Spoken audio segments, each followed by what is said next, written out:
Well, do you have anything else? Any other stories?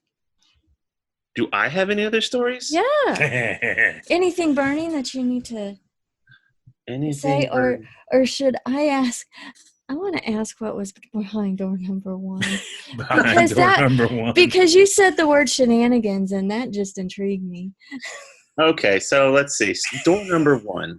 So, door number one. The weekend of Mother's Day last year, my wife, bless her heart, was generous enough to let me take off. I took off from work on a Friday night and I drove my Montero straight from work to my buddy Josh's house. Josh is the guy who runs Adventure Driven Design. They're probably the best place out there these days for Mitsubishi Montero mods and stuff. He really cares about that. So I scraped up some money. He pieced together an engine rebuild kit for me because my engine was about to die a heinous death at 199,996 miles. So I drove over there Friday night after work. We had some dinner and then we started pulling the engine. And the plan was to swap that engine and me to be home by Sunday morning. Well, I got home about 2 o'clock Monday morning. I missed Mother's Day because I was working on my truck, but I put a brand new engine in the truck. Um, a week later, a week later, I got rear-ended by a Toyota Camry on my way home from work.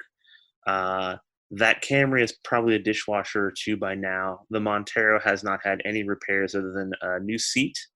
It broke my driver's seat and munched up the reverse lights in my rear bumper. That's pretty much it. Oh, it bent my tow hitch straight down, but it destroyed the Camry all the way to the firewall. Wow. That was a week later. I just pulled some plastic bits out so that they weren't rubbing on the tires anymore, and I kept driving it. And that was right before Overland Expo West last year, not this year, last year. So got everything's kind of cool, and I hopped on I-17 to drive north out of Phoenix to go up to Flagstaff. I had my buddy Jason and his fiance Angie in their Jeep TJ following up behind me, and I started to pass somebody, and all of a sudden there was smoke everywhere out of the back of the truck, and I'm like 2 weeks with a brand new engine, and I've already been rear-ended, and I think I might have just blown the engine. So I bailed out of Overland Expo. They went on without me. I got a flat bay all the way back to Phoenix, got home about 2 o'clock in the morning.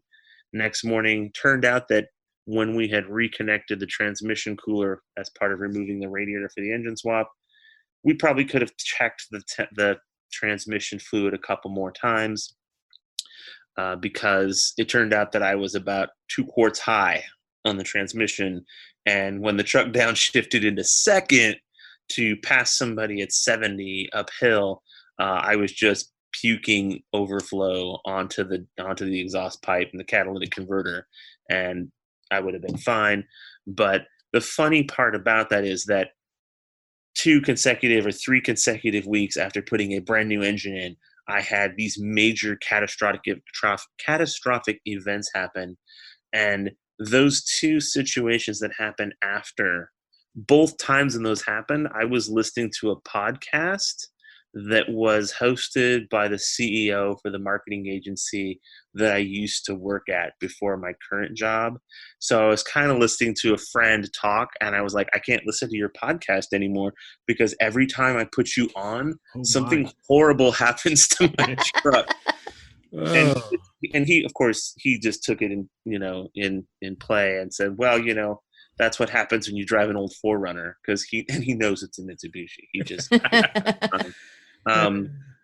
but yeah, so that was it. It's like, the stress of, I think in those 3 days, in those 2.5 to 3 days that Josh and I spent putting the motor in, swapping the motor in the truck, we probably put 40 hours of effort into that truck in a weekend. There was not a whole lot of sleep. Like, we were working till 3 o'clock in the morning and then back out there by 7, 8, with Dunkin' Donuts coffee in hand. And then to have it get rear-ended, I still haven't collected the insurance money from getting rear-ended because I have to fix a bunch of other, this is 2 years, going on 2 years now. I have to fix a bunch of other old truck stuff that's not even related to the accident, because in order to get the insurance money, I got to total the truck. I got to salvage title the truck, which means I can't drive it. So I have to prove that it's fixed up. So like I have to replace the windshield again, and I have to, I got to repair a baling wire fix between a piece of bumper trim and a fender from the previous owner that has nothing to do with the accident. Hmm. I have these weird little things, like I had to pass emissions, and I had to install a reverse light, and I had to fix the horn button on the steering wheel because the airbag didn't quite, the old airbag horn kind of wore out.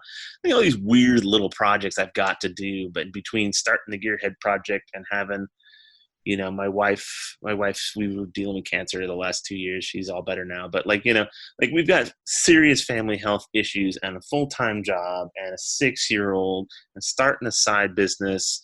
And it's like, I'll get to fixing the horn button on the Montero when I get to it. So Yes. that's door number one. Just the life with an old car, right? Yeah. Exactly. We can relate. Yeah. We can relate. But